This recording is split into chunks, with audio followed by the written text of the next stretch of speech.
In this video, you'll find everything you need to know about the extraordinary event of the Jubilee, from its meaning and history, surrounded by astonishing and memorable events, to a fabulous gift that the Church has given to all believers around the world who won't be able to be present in Rome.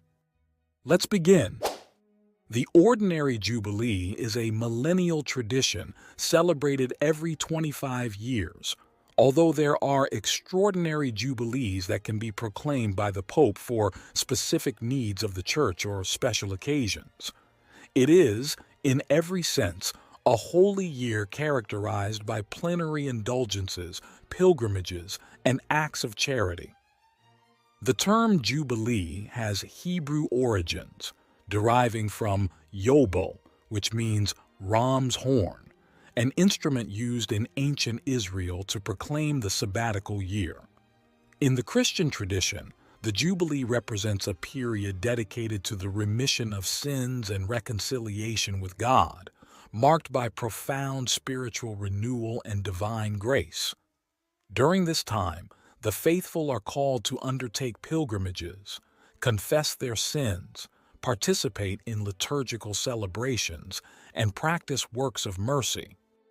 The history of the Jubilee is also a history of astonishing and memorable events. The first curiosity lies in its origins. Its proclamation was partly due to the pressure of pilgrims themselves, who had already been flocking to Rome for some time, hoping to obtain special indulgences. The first Jubilee in history attracted an incredible number of pilgrims to Rome, far more than expected. Chronicles from the time report that the city streets were so crowded that a pedestrian circulation system had to be introduced. To enter St. Peter's, pilgrims had to walk on the right side of the Castel Sant'Angelo Bridge, and to leave, they had to use the left side.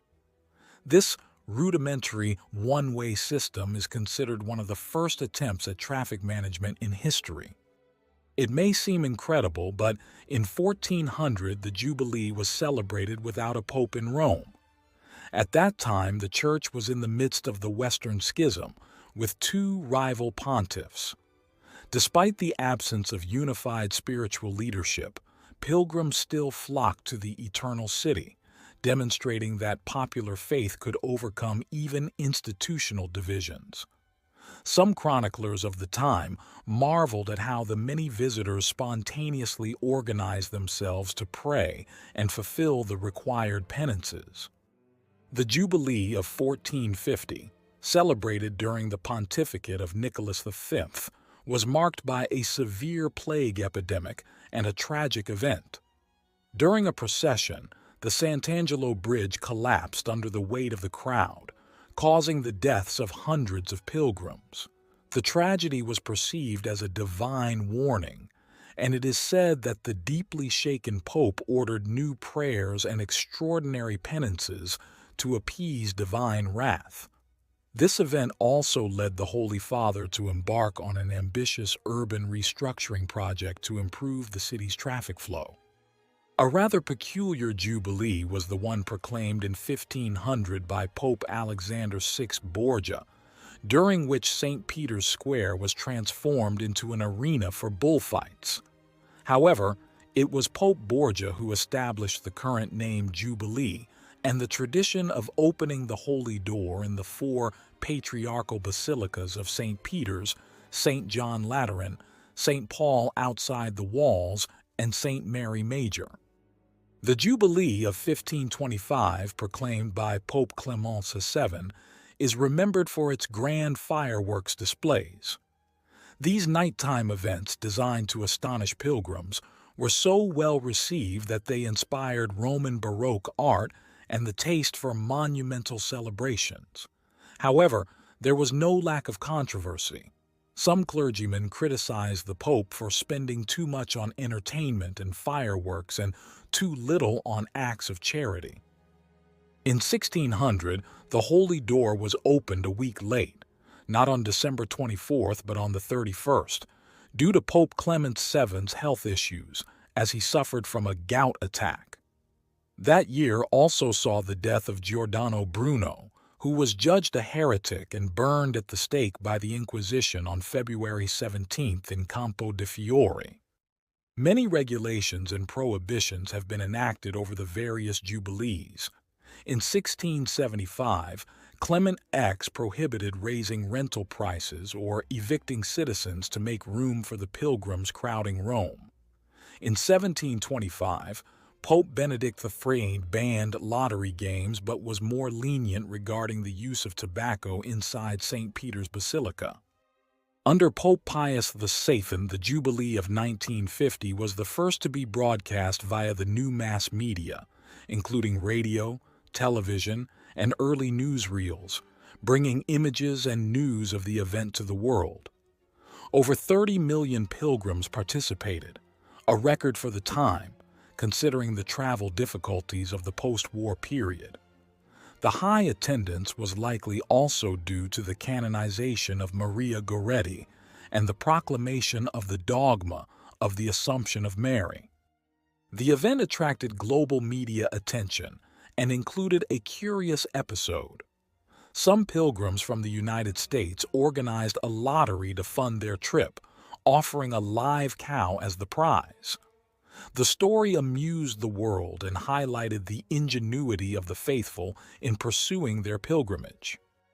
The Jubilee of 2000, led by Pope John Paul II, was one of the most attended in history, with over 30 million pilgrims visiting Rome.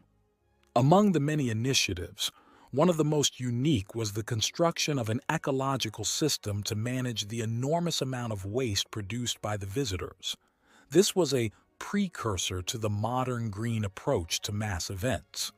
The event was graced by the presence of heads of state and artists, while among the pilgrims who arrived on foot, one man who started his journey from Siberia took over a year to reach the capital.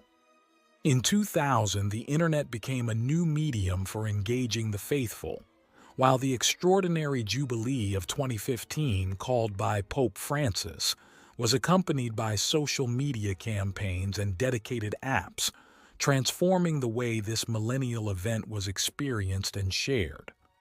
In addition to ordinary jubilees proclaimed every 25 years, the Church has also established extraordinary jubilees to address specific historical or spiritual needs. One of the most famous was in 1933, proclaimed by Pope Pius VII to celebrate 1900 years since the redemption, death, and resurrection of Christ. The extraordinary Jubilee of Mercy in 2015, initiated by Pope Francis, was marked by moving and surprising episodes. Among these was the decision to open holy doors in every diocese worldwide, making the Jubilee experience accessible to many faithful who could not travel to Rome. A particularly curious anecdote involves a group of Italian motorcyclists who, dressed in leather jackets adorned with religious symbols, arrived at the Vatican to receive the Pope's blessing. The pontiff welcomed them with a smile and a quip about their steel horses. One of the most fascinating aspects of the Jubilee is its appeal that transcends religious boundaries.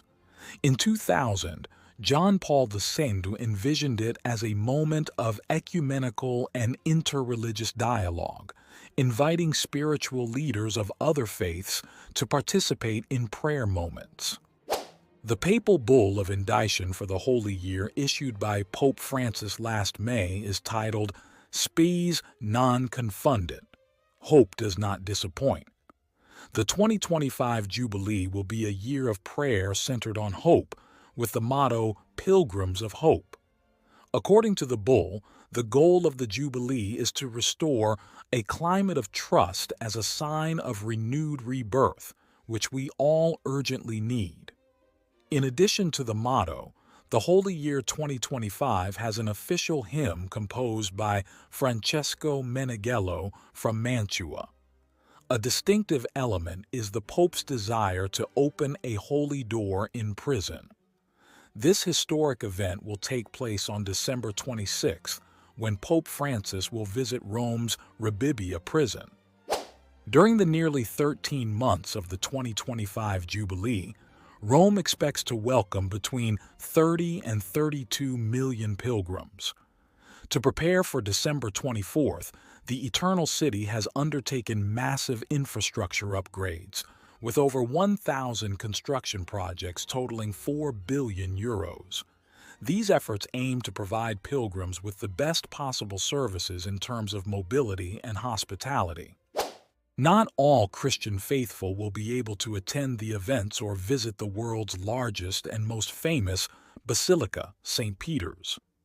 To address this, the Vatican, in collaboration with Microsoft, has created a virtual twin of the Basilica. Leveraging Microsoft's technological resources, drones, and artificial intelligence, this digital twin project has come to life. AI-directed drones captured over 400,000 high-resolution images to construct a precise 3D model of the Vatican Church. This ambitious project ensures that St. Peter's Basilica will be accessible to pilgrims worldwide, whether they are in Rome or thousands of miles away during the Jubilee. Let this be an incredible year for Christians around the world. May we unite in faith, even if we are in distant lands. May God bless us all in this promising 2025.